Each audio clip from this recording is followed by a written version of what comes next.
the Greek. So chapter 10, verse 10. It says, therefore hath he made two lots, one for the people of God and another for all the Gentiles, right? Therefore hath he made two lots, one for the people of God and another for the Gentiles. All right. The lot that he's made for the people of God, the Israelites, you so-called Negroes, Latinos, and Native Americans, was for us to go through, all right, trials, tribulations, all right, persecutions, all right, and be purified and perfected, all right, right here in the furnace of adversity, the furnace of affliction, which is this present evil world. All right. And at the same time, while we're going through the furnace of adversity, these heathen get to live it up. All right. They get to enjoy themselves and do whatever it is that they want to do, whatever it is that they flesh want to do. They can do it here. All right. And again, the Most High is allowing that. All right, until they reach to the top of all of their wickedness. And at the simultaneously, them reaching the top of their wickedness, all right, the bounds that they cannot pass, simultaneously, the Israelites is being purified and perfected, right? So it says, therefore he hath made two lots, one for the people of God and another for the Gentiles. All right, so the Gentiles, they get to do whatever it is they want to do in this present evil world, but they have a bounds that they cannot pass. And once they reach that bounds, it's time for their punishment and their judgment. All right, it's time for their punishment and their judgment. All right, and while they're being punished and judged, the Israelites are being saved. But it's the elect of the nation of Israel that's being saved. All right, because the rest of the Israelites, they're going to be found heathen. They're going to be found Gentiles. All right, because they wanted the portion of the heathen Gentile nations. So then they're going to have to get some of the judgment of the heathen Gentile nations. If you want a part of this world and you're an Israelite, you're a so-called Negro, Latino, or Native American, no matter how good of a person you think you are, if your mindset is conformed to this world, then you're part of the problem and you'll be part of the fire when the Lord comes. Okay? So verse 12, it says, so God remembered his people and justified his inheritance. Or verse 11, and these two lots came at the hour and time and day of judgment before God among all nations. All right. So here it is again, you enjoying yourself now. All right. That means, you know, you got to be abased when the Lord comes.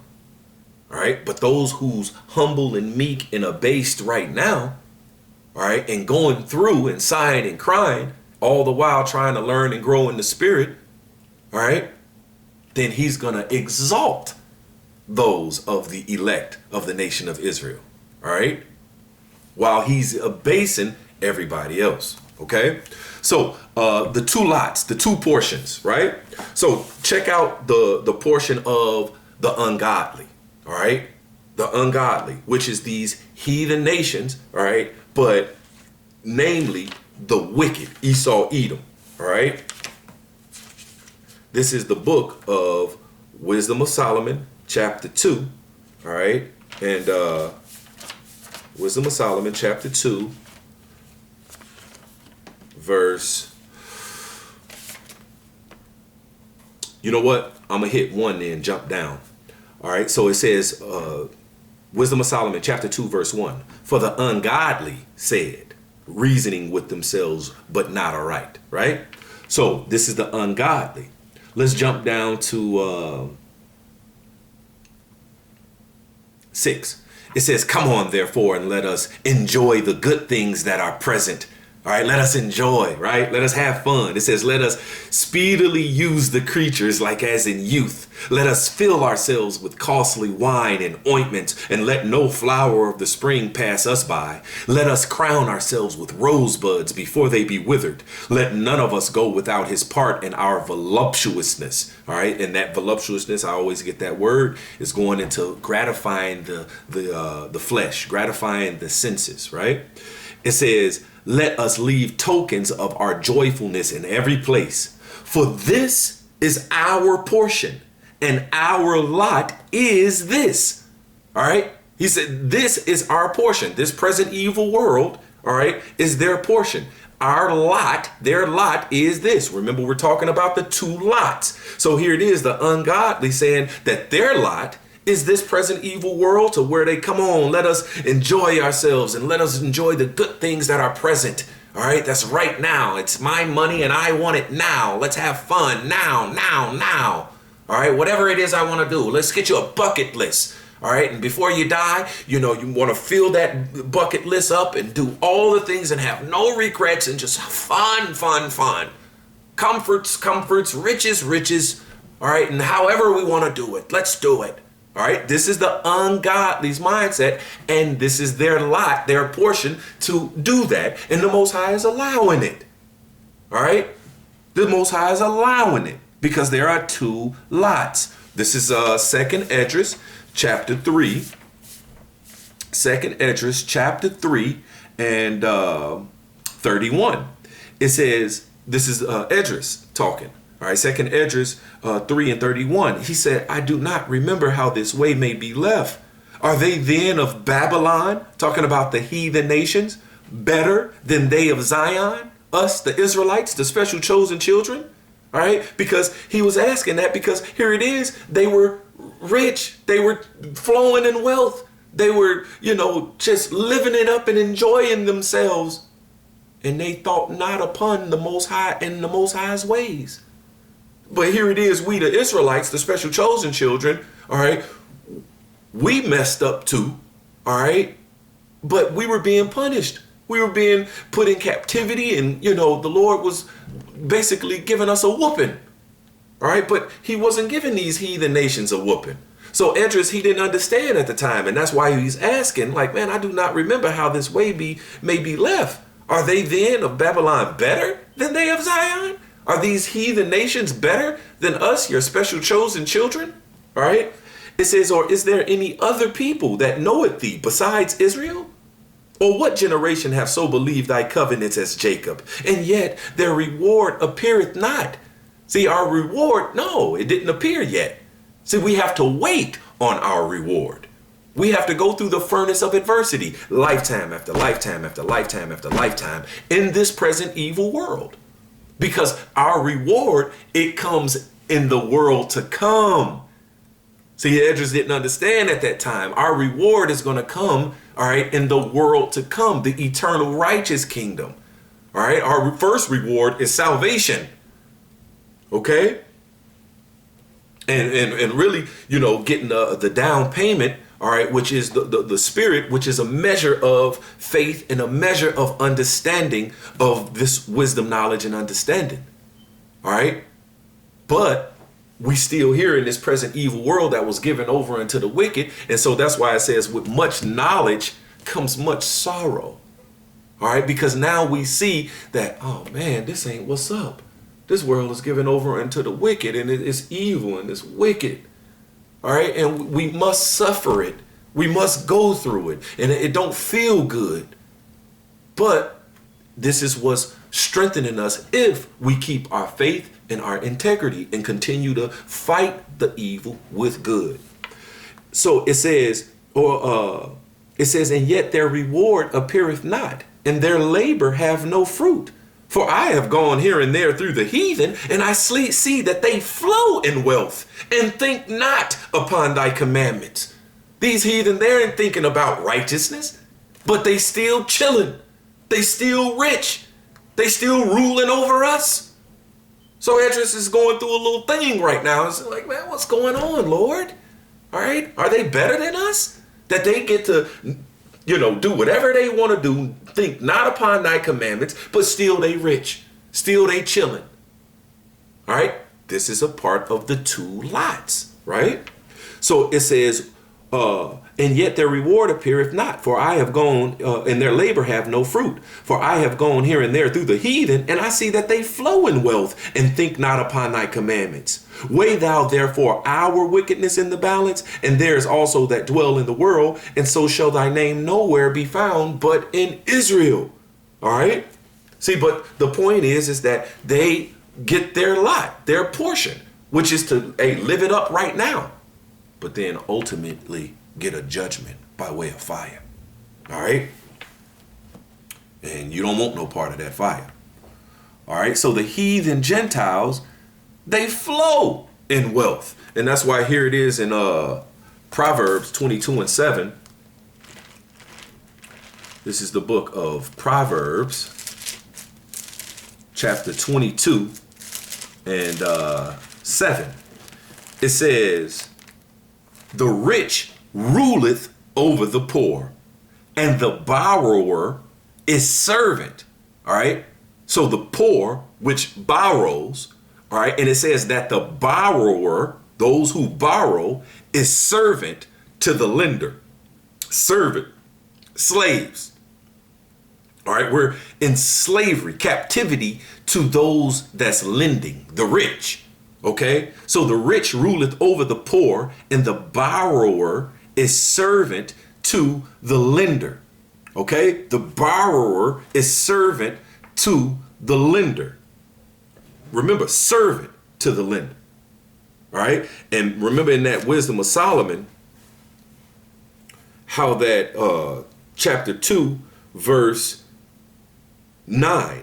Let none of us go without his part in our voluptuousness. Let us leave tokens of our joyfulness in every place, for this is our portion, and our lot is this. This is their portion to be rich. All right. This is their portion to be the lender.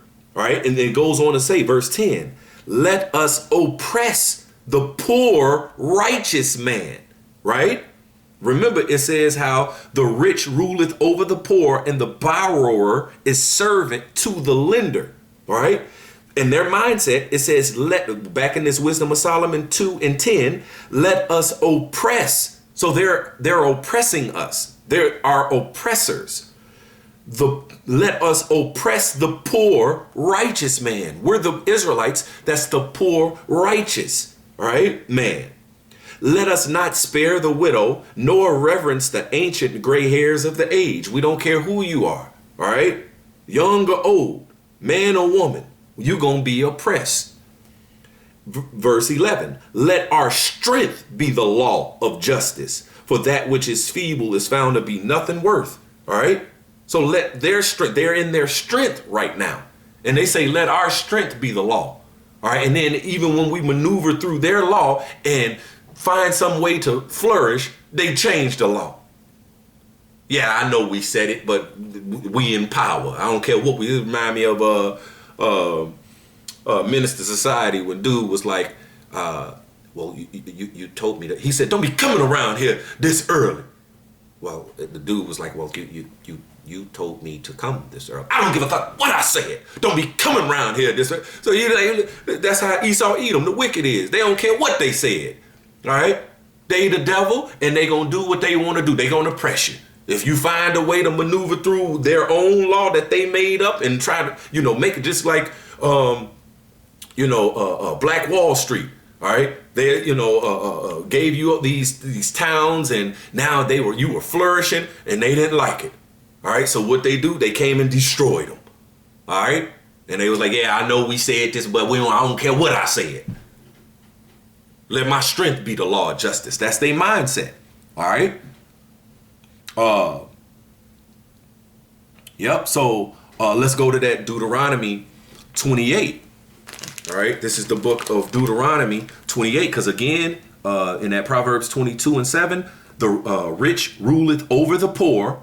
All right. They ruleth over the poor, and the borrower is servant to the lender.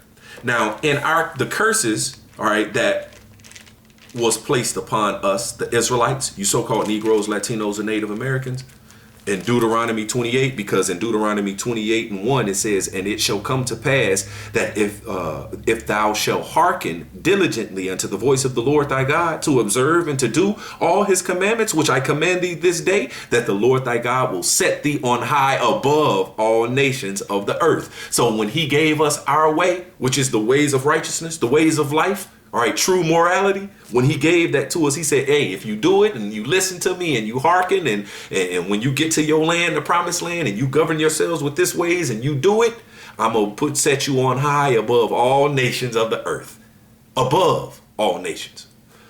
But verse 15, it says, but it shall come to pass, if thou wilt not hearken unto the voice of the Lord thy God, to observe to do all his commandments and his statutes which I command thee this day, that all these curses shall come upon thee and overtake thee. So the curses is from verse 16 all the way to 68. But I'm going to hit verse 44. All right, this is part of the curses that us, the Israelites, the special chosen children of the Most High God, this is part of our punishment, right? For not obeying, right? But we forsook our God and forsook the ways of righteousness, the ways of life that he gave us. All right. And we were about the ways of just creation, the ways of man and these heathen. Right. So we had to deal with the punishment. Verse 44. It says, matter of fact, verse 43. It says, the stranger that is within thee shall get up above thee very high, and thou shalt come down very low. All right, us Israelites, we're going to come down very low, right? Verse 44, he shall lend to thee. All right, these heathen that's above us shall lend to thee, and thou shalt not lend to him. Remember, we read that Proverbs, the servant is borrower to the lender. And it says that he shall lend to thee. See, we, the Israelites, we're not the lenders. We're the borrowers right now, all right, in this particular lot. He shall lend to thee, and thou shalt not lend to him. He shall be the head, and thou shalt be the tail. So right now, all right, in this present evil world, they're the head, these the wicked, all right, these heathen nations, namely the bases of men, Esau, Edom, the wicked, all right, they're the head. And we, the Israelites, are the tail. Verse 44, it says, moreover, all these curses shall come upon thee and shall pursue thee and overtake thee till thou be destroyed, because thou hearkenest not unto the voice of the Lord thy God to keep his commandments and his statutes, which I command thee. All right. So all these things happen to us. It says, verse 46, and they, these curses, shall be upon thee for a sign, and for a wonder, and for and upon thy seed forever. So as long as we hear, these curses are upon us. As long as we hear in this present evil temporal world, all right, these curses is upon us, and we can't do nothing about it. Nothing. All right. We just have to deal with it. Just like when a parent punishes their child, that child can't do nothing. All right, until the parent takes them off of punishment. All right, until the parent think that they have learned the lesson. All right, so this is what's going on with us. All right, and we can't do nothing about it. We have to wait on the Lord to get us off of punishment. And he's coming right soon to get us off of punishment. All right, first and foremost, for what our Lord and Savior did, then the elect, all right, that's returning to Yahweh B'Shem Yahweh Shai. All right, and doing what's right and fighting the evil with good.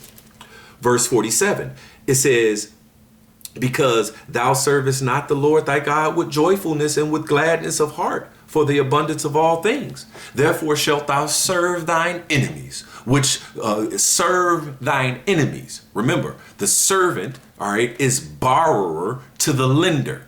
Okay, so we're the servant, and we're borrowing from the lender, our enemies. Therefore shalt thou serve thine enemies, which the Lord shall send against thee, in hunger and in thirst and in nakedness and in want of all things, and he shall put a yoke of iron upon thy neck until he have destroyed thee. All right, and this is what's going on right here and now. Okay, And again, these curses was a part of our punishment, all right? And the punishment was for our moral improvement. It was for us to learn a lesson, all right? So we learn through trials, through tests, all right? Through tribulations, all right? We are learning, or should be learning, okay? So this is the book of Isaiah. This is the book of Isaiah, chapter 48, verse 10. It says, "Behold, I have refined thee, but not with silver. I have chosen thee, you Israelites, in the furnace of affliction." All right. The furnace of affliction is what's refining us. All right. Us going through this present evil world in subjection to our enemies, these heathen nations. All right. And us being servants. All right. That's borrowing from the lender and, in the want of all things. All right. It says these is part of the curses, part of our punishment. All right. These punishments is not to destroy us utterly. All right. But it's for us to learn a lesson. OK. It's to refine us. Remember, it says how that these heathen nations are not being punished. This is Amos 3:1. "Hear this word that the Lord has spoken against you, O children of Israel, against the whole family which I brought up from the land of Egypt, saying, you only have I known of all the families of the earth. Therefore will I punish you."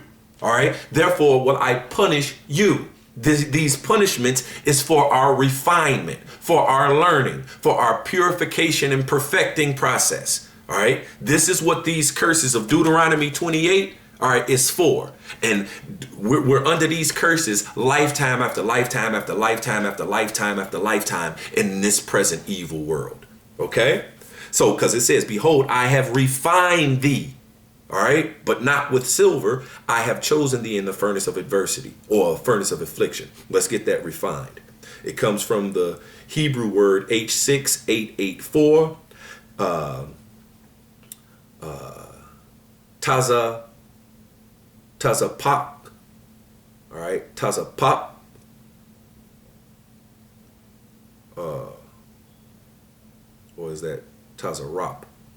Tazarop. But it means to refine, test. All right. Test. We're going through all these trials and test. Right. Matter of fact, just like it says in that, let me get this. Wisdom of Solomon, chapter 3, verse 4. It says, "For though they be punished in the sight of men, yet their hope is full of immortality. And having been a little chastised, they shall be greatly rewarded. For God proved them." All right. Proved them and found them worthy for himself. "As gold in a furnace hath he tried them." All right. Tried. All right. Proved. Tested. All right. To see who was the realest. All right. To see who was the purest. All right. We're all being tested and tried. Will you pass the test? All right. Will you pass the proving grounds? All right. Because again, this refining, it means to test. All right. Refiner, smelter, to be a refiner, melt, pure, purge away. All right. We're being purged from all the impurities. Okay. Let's get the regular definition of refine.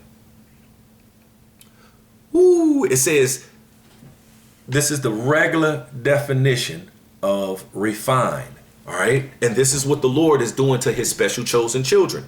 It says to bring to a fine or pure state, free from impurities. All right.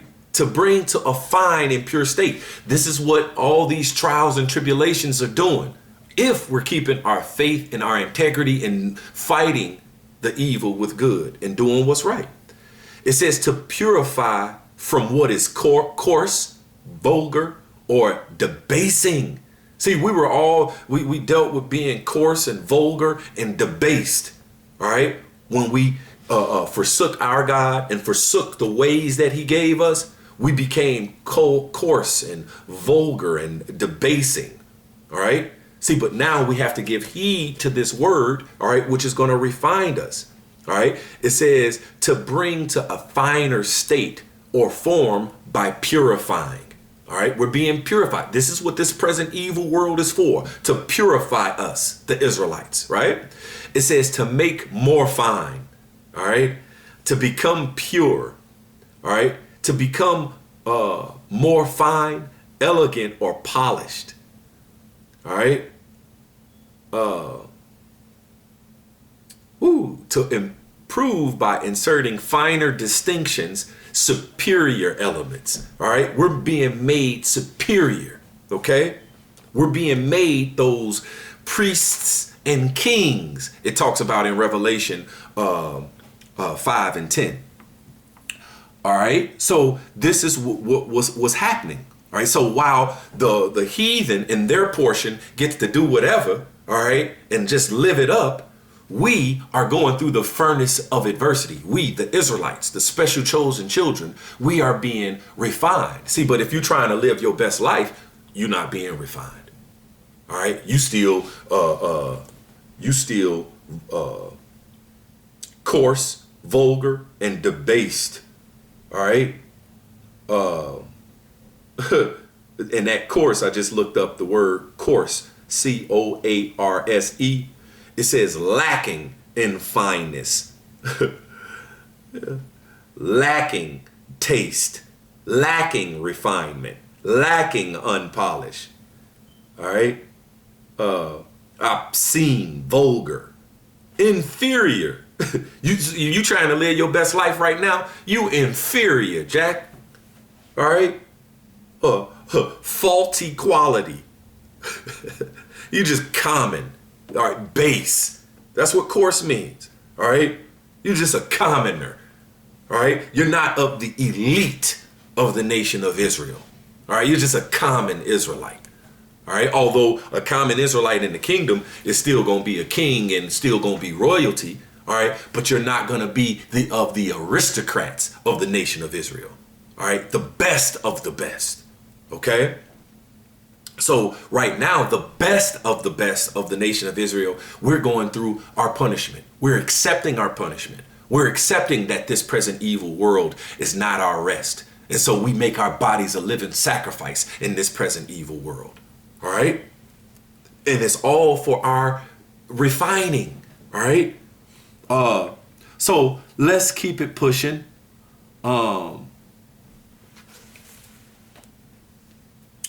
Let's keep it pushing. This is the second Esdras. All right, second Esdras.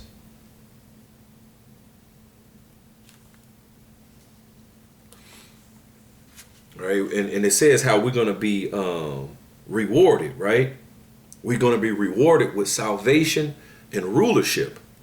All right, we're going to be rewarded for accepting our punishment, making our bodies a living sacrifice, going through all the things that we have to go through, all our trials and tests, all right, and passing them, and going through our ups and downs and our falls, but get back up, repent, but continue to keep our faith and our integrity and doing what's right, all right?